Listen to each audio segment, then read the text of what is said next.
Hi, my name is Lori Donnelly. I'm a film programmer for the Jewish Film Institute.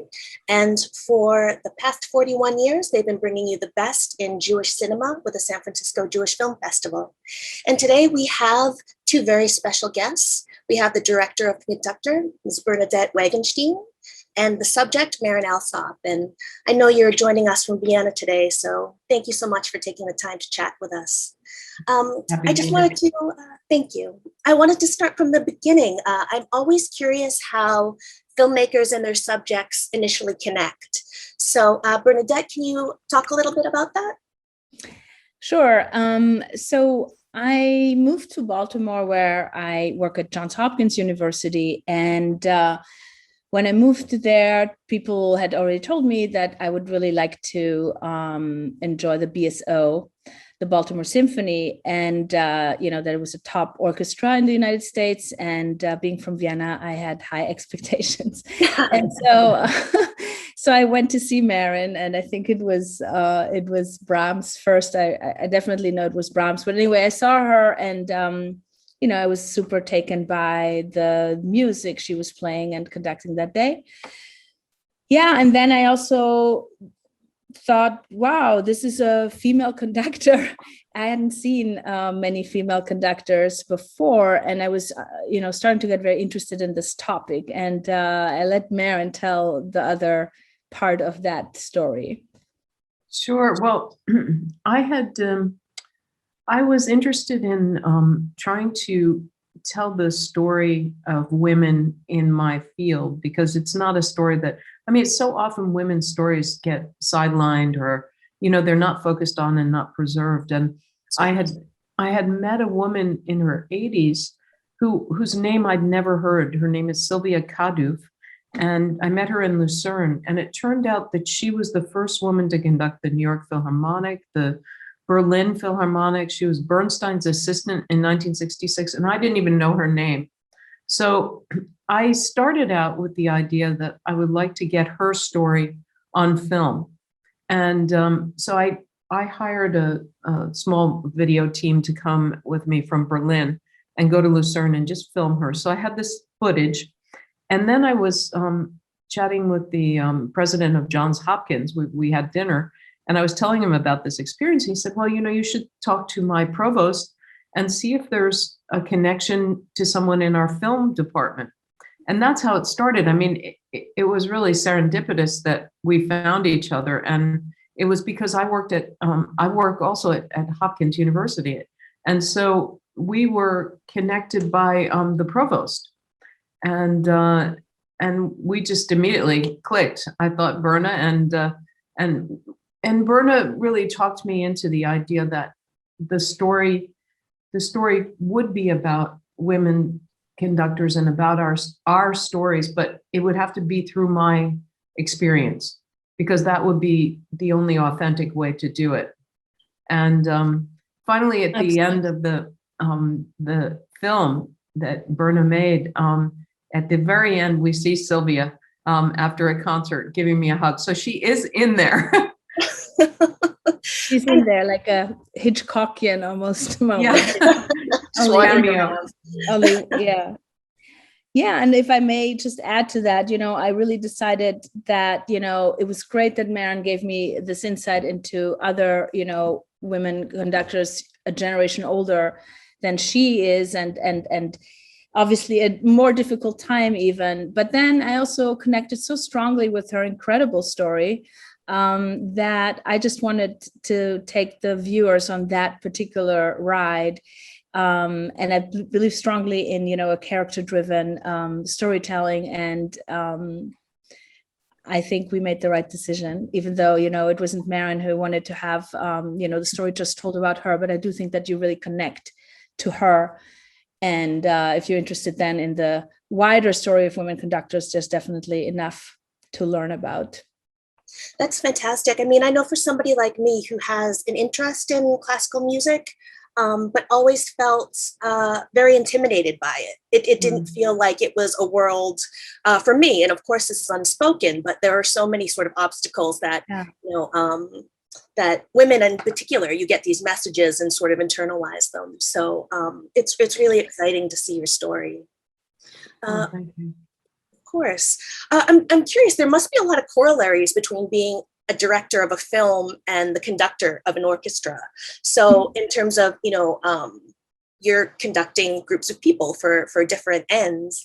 But what was the collaborative process between the two of you? Was it more just, cinema verite? You're just, kind of a fly on the wall with Marin, or were you exchanging ideas along the way? No, I mean, we were very much, sorry if I jumped the gun here. Yeah, no, we were very much collaborating. And, I think that at least from my style of documentary that I appreciate and that I want to make, you have to be in complete harmony, I think, with your subject or your subject matter, even if it's, a tree, I don't know. But, and that really happened for me because Marin also not only let us, see her world, but she also didn't put on a show. She was always authentic, and she suggested certain places and certain musical pieces to me, but she never said, you have to film this, because I always, she suggested certain things, and then I connected just like you. I have a love of classical music. I'm not a musician. I'm not classically trained at all. And so I went with my intuition, and she said, I'm doing the magic flute in São Paulo. I said, wow, Mozart in São Paulo, I'm coming, Yeah. So it was definitely for me extremely harmonious. And in terms of the visual approach, and then I'd like to hear from Marin, hopefully, what she felt. But visually in the style, really kind of always comes out of the sort of collaboration that you have with your subjects. And I would say the style is, on the one hand, very controlled, because classical music is very controlled, and it is very, very exact and precise. So we needed a very big lens to slow things down, so we could see something that we otherwise would never be able to perceive. And I believe strongly in that, because this kind of precision is like filming, a nanosurgeon. I mean, what are you showing, But on the other hand, the humanity and opening your subject up, also about difficult subjects, I needed to kind of go with more the spontaneous me and say, hey, tomorrow, and so in that sense, I think it's a combination of styles that the subject matter and Marin Alsop as my character sort of demanded of the film. Do you want to speak a little bit about that process, Marin? Well, I think that, I'm new to this filmmaking thing, entirely. So I really, luckily it was easy for me to trust Berna and the whole collaborative process. But I think for me, the most important thing was that I never felt pressured into being something I wasn't, or into filming something I was uncomfortable about, or, there was never a moment really when I thought, oh, I wish this film crew would disappear. I never felt that. I mean, maybe they felt that about me, but I never really felt that. And they travel with me all over the world. I mean, not with me, but they were at all these locations. And so it was pretty grueling, wasn't it, Berna? I mean, it was a lot of and different places. You have to be patient. I mean, this is for any documentarian, whether you film a very rare animal, you have to wait for them to appear, or, oh, I'm so sorry. This is, my son calling me because I was sick. So everybody's a little worried, but I don't have anything bad. Sorry. No COVID. No. So I think, the one thing that I wanted to say is that I can remember in the terms of patience was in Lucerne. And these are the moments that you see at the very beginning of the film, where we get really very close to this musical action and the silence that is internalized by the artist. And I always was fascinated by this question of how does it feel like to hear this music inside? I still don't really know how it works, to be honest, because you have to be a musical, genius to be able to hear on all these different levels. but I really wanted to get that. So we were waiting outside, hovering, the whole crew, and we would knock, and it was like 10 minutes before the concert, and Marin said, I'm not ready, please wait. And she wasn't, because it's really, it's a concentration. But I just, she knew I was there, and I didn't go away. And then finally she said, okay, you can come in, because it was a disturbance for her. But she also respected my insistence. And so sometimes you just have to push, the envelope a little bit. And I have no problem doing that. Sorry. We have a lot of dinging going on. Yes, I'm really sorry. I just have to turn off all these devices. I'm really sorry. Well, Berna, everybody was so worried that somehow, even with being double vaxxed, that you had contracted COVID. Yeah, because I was traveling and I had a really bad, still I'm not feeling great, but I'm feeling much better. Anyway, so I was. And the COVID test is negative. So it just came back now, like 5 minutes before we started. So. Oh, excellent! I'm glad. Yes. Well, it's something that's really instructive for me is Marin, when you're. The archival footage, Bernadette, that you dug up with Marin and Leonard Bernstein, it's incredible. It was really a treat to sort of watch how that relationship unfolds, and that footage plays a large part in really understanding sort of the importance that he's had on Marin's life and her work, and him being such a seminal figure, particularly amongst Jewish folks, Jewish culture. I'm wondering if, Marin, you can really talk a little bit about him. Oh, sure. I think it was so interesting. From an historical perspective and from an industry perspective, the fact that Leonard Bernstein was this, Jewish kid from, I guess originally from Boston, and his dad was in the hair products industry. It was very, very working class. And that this kid, he didn't even hear an orchestra until he was 16 years old. Wow. So, but he loved, musical theater, and he used to make up shows with his siblings. And, it's really that kind of Horatio Alger dream story, that if you believe you can do something, you can do it in America. And it's also, of course, it's become a part of the legend as well, that he was covering a concert for Bruno Walter, who took ill, and so Bernstein stepped in, and it was the front page of the New York Times, this kind of thing, and I don't know, he was already a legend, when he was in his 20s. So he was bigger than life. But for me, he was my hero, and he was a great mentor for me, and a very loving human being. As you can see from some of that footage, when he jumps up, and grabs me, he would not have done well during COVID. I was telling Berna that. He would have broken, they would have had to handcuff him really to the wall, because we couldn't have not hugged everyone. So, it was just a great experience. And of course, I also share a love of American jazz. And so that was another connection. I hope that comes through in the film as well, because I had a swing band for a long time. Absolutely. And so I think we connected on many, many different levels. I didn't start working with him, sadly, until 3-4 years before he died. So I didn't know him intimately that long, but I remember every second as though it was yesterday. That's wonderful. That's wonderful. And maybe I can talk a little bit about the archival footage and how we found it. Marin has an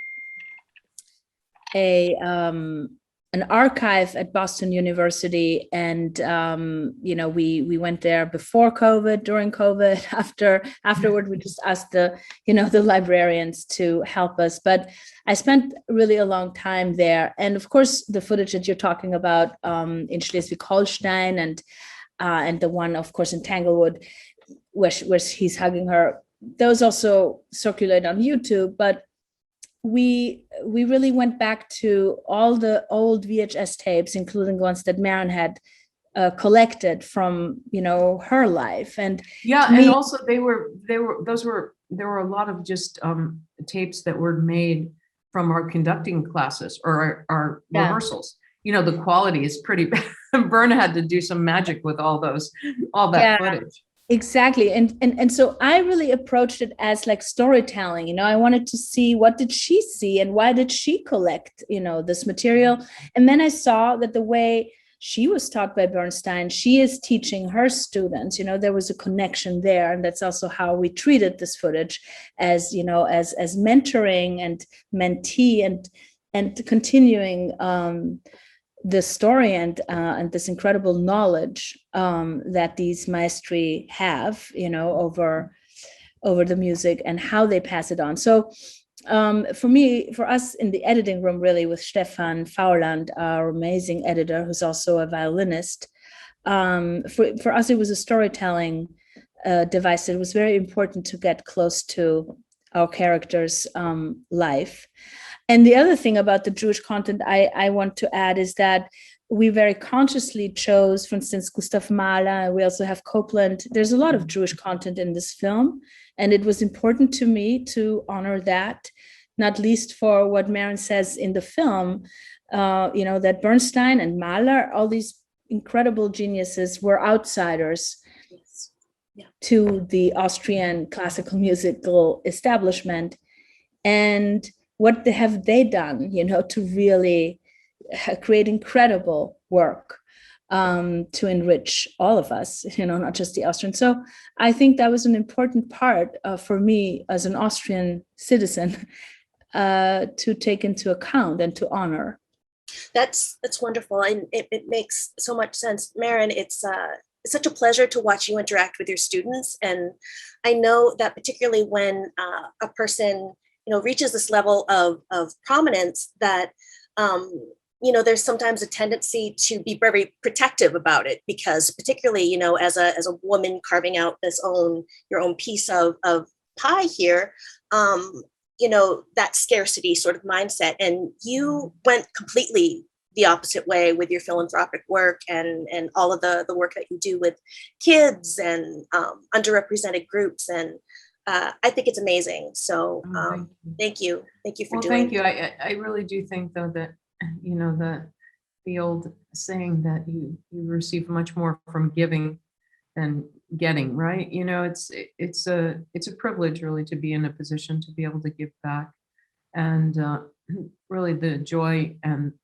the rewards I get are exponential in comparison to what I give. So, you know, and I'm a great believer that there's room for everybody, that there's you know, everyone has a place. Everyone doesn't have to be identical. And sometimes I try to instill in my students a sense of finding what speaks to them.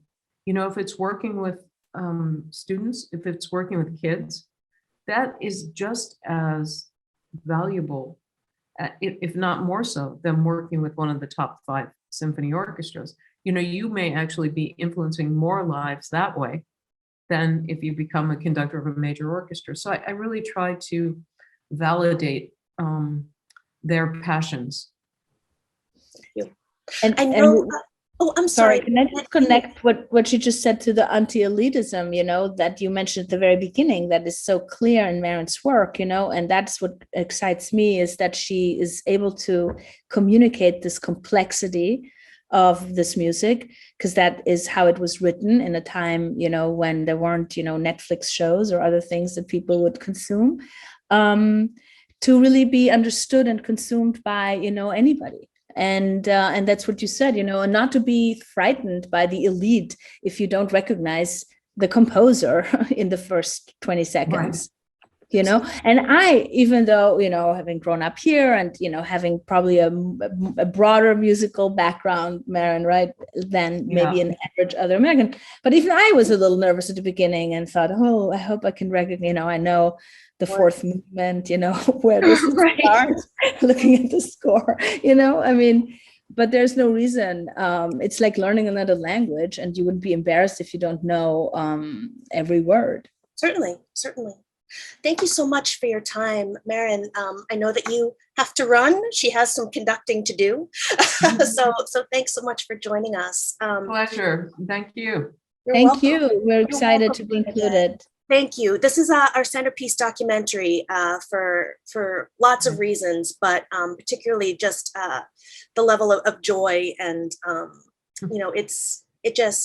I love it. It's a very special film. So thank you so much. We really appreciate it. Thank you. Thank you for joining us. Okay. Bye. Bye. Bye.